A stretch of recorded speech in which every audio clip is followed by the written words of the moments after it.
Welcome. Today we're looking at a real unicorn of a lock. This is a Nix Pix. These were made by the Solon Super-Lock Company in Washington DC. Very interesting design. It is designed, I believe, by the name Nix Pix to be pick resistant at the very least. I think the main feature of this lock is that it's user reprogrammable with about 65,000 combinations. So you can actually change the bitting on the key and of the lock, and the user can rekey these effectively.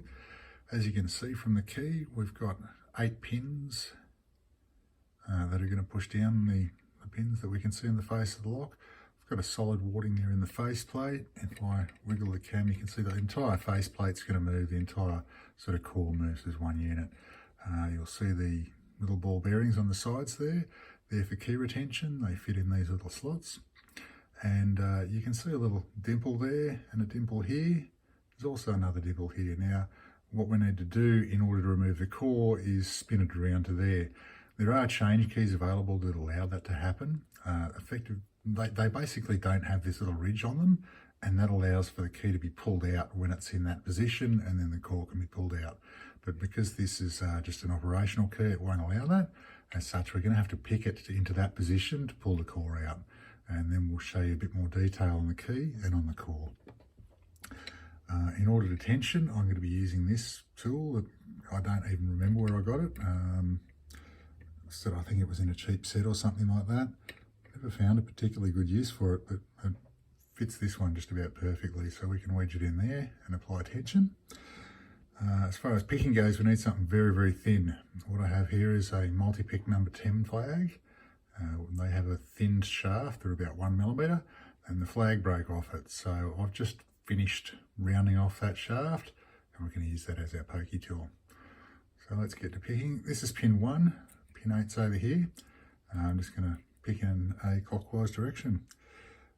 What we're doing here is essentially looking for, these aren't pins in the normal sense that there are no drivers.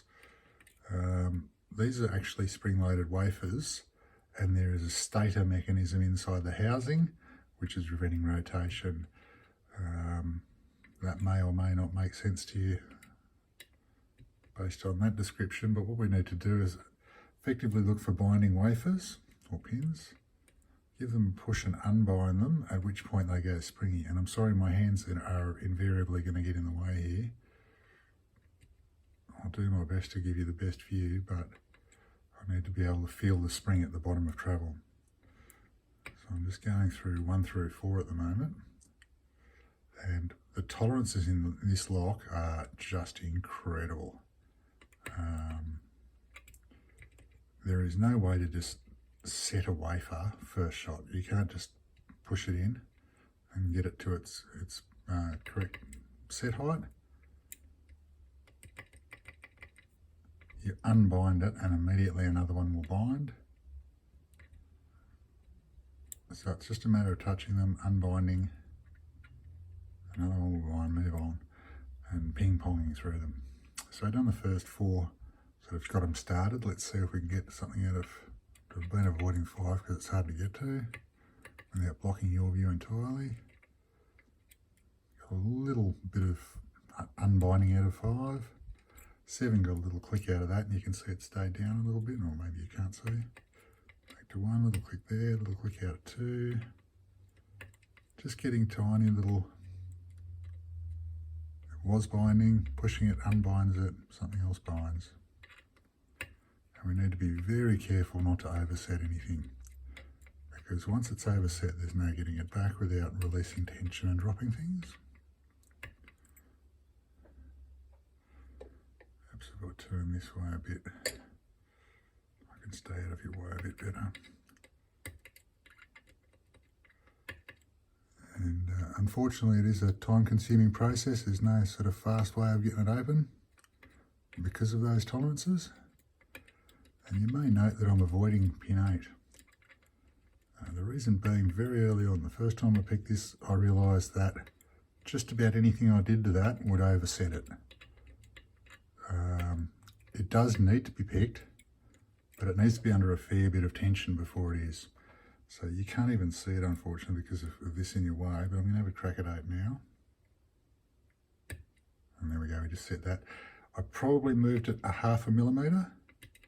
Any deeper than that, it's overset. But because there was a fair bit of tension on it by that stage, I was able to set it without oversetting it. So getting the tension off at number 8, put a bit more on the others so we can go around it a few more circles. Check 8 again, got a little click out of it. So now everything is pretty much set.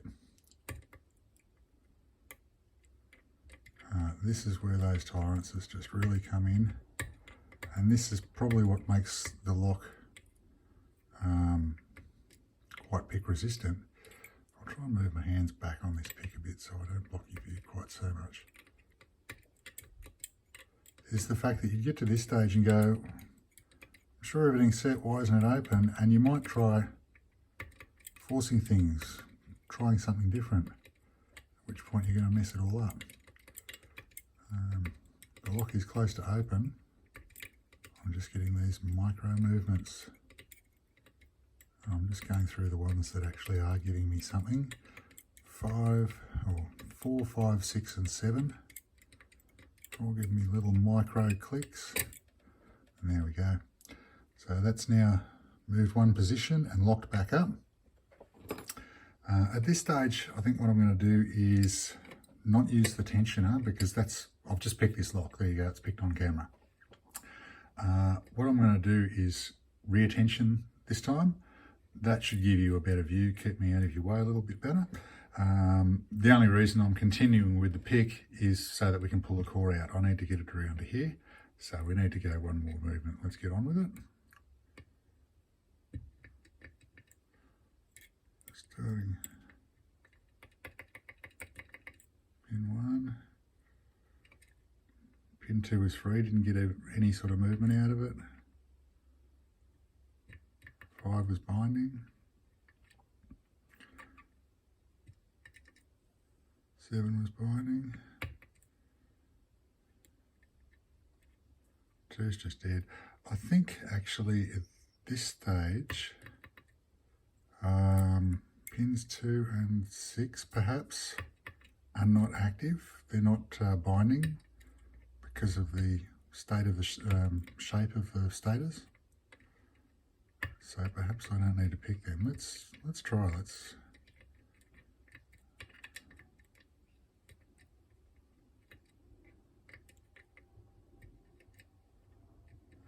Get a little click out of 2 and 6. All right, perhaps not. Perhaps they just bind later.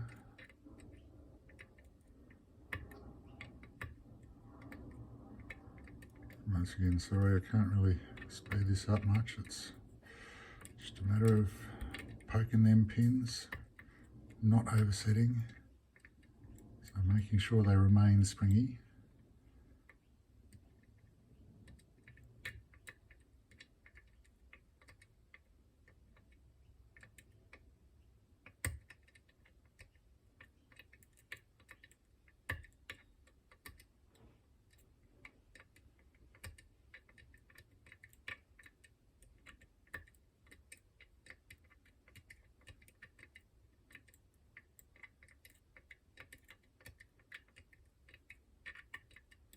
Really some of the best tolerances I've experienced in a lock. It's incredible how everything can really feel like it's set.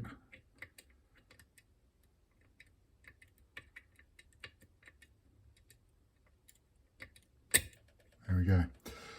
All right, now we should be able to pop the core out.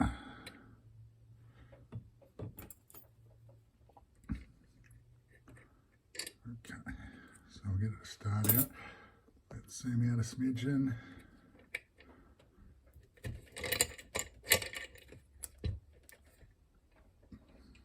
Out of the way. Bring a tray over. Pull that out. Come down a bit. Alright, so firstly let's have a look in here. So you can see the lugs for the stator. So they're projecting into the core, and then if we look at the core, see this is the face. We've got a series of wafers there, and we just take one. Let's take this one here. You can see that they're spring loaded and have a gate in them.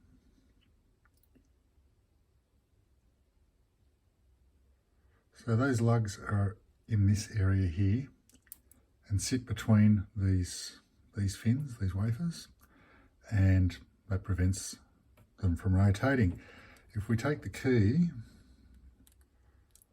and pop it in there, you'll see all of those wafers are set to the height that puts their gate, put it against a white background at the top there, puts their gate sort of in that position, so there's no longer, you know, bearing in mind the lugs are here, there's no longer anything preventing rotation. We've just lost a C-clip there.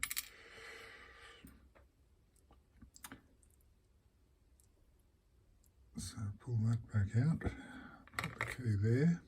I've never disassembled this lock, and frankly with its expense, etc., I'm quite afraid to do so, but I'm going to take one of these wafers out.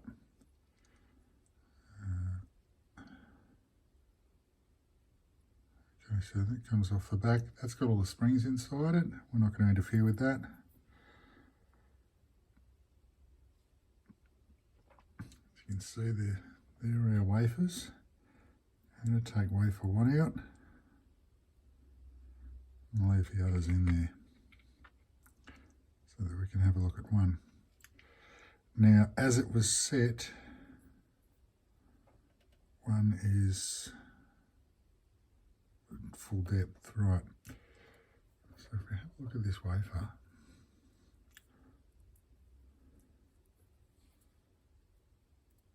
zoom in a bit more. See, there's a 4 and a 2 there. So facing up, let's say this is the outside of the lock. This is where the lugs are going to sit. The number that is visible to us is the cut depth. So this needs to be pushed all the way down, a number 4 cut, to match up. The very same wafer, if it's turned this way, becomes a number 2. So it only needs to be pushed halfway down. The same wafer turned over becomes a number 1 cut, and turned around becomes a number 3 cut. So as such, all the pins are identical, which I think is really clever. It's just how you orient them in their positions that dictates their cut depth. So we're going to put that back in to its number 4 position. And yeah, I think that that's just remarkable. Now, so you could pull those out and rearrange them in any sort of configuration you want. Now, further to that, the key has a similar mechanism. So what I need to do is get a paper clip, or in this case, a little poker, stick that in there, and I can rotate this locking collar. And as we rotate around, you can see there's one groove visible there, which is a 4 cut, 2 grooves are visible there for a 3 cut, 3 grooves are visible there for a 2 cut, and so on. So we can actually push that in. Perhaps it's not quite aligned yet.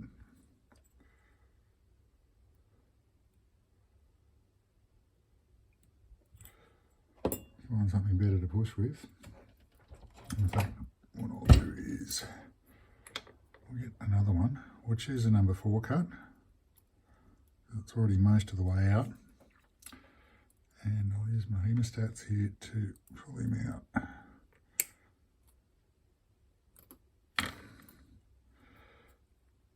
Oops. So there is the actual pin for the key. where there are 4 possible positions where it can be locked into the key, and by pushing it to the depth you want it to be, you can change the key to be whatever bitting you want to suit the lock that you've changed the bitting to. So when we're finished, I guess I haven't got that quite at the right depth. It won't let me turn the lock ring. When we're finished, turn it back to there and it locks it back up, and the key is permanently keyed to whatever you've changed it to. So once again, I'll show you inside the lugs there. So I hope that makes sense, how the stator lugs interact with these wafers, etc. But look, really fascinating. Oh, Jesus, all right, that's going to be fun to put back together. Anyway, look, really fascinating lock. I was glad to get my hands on one, and I hope that that was entertaining and interesting. Anyway, thanks for watching.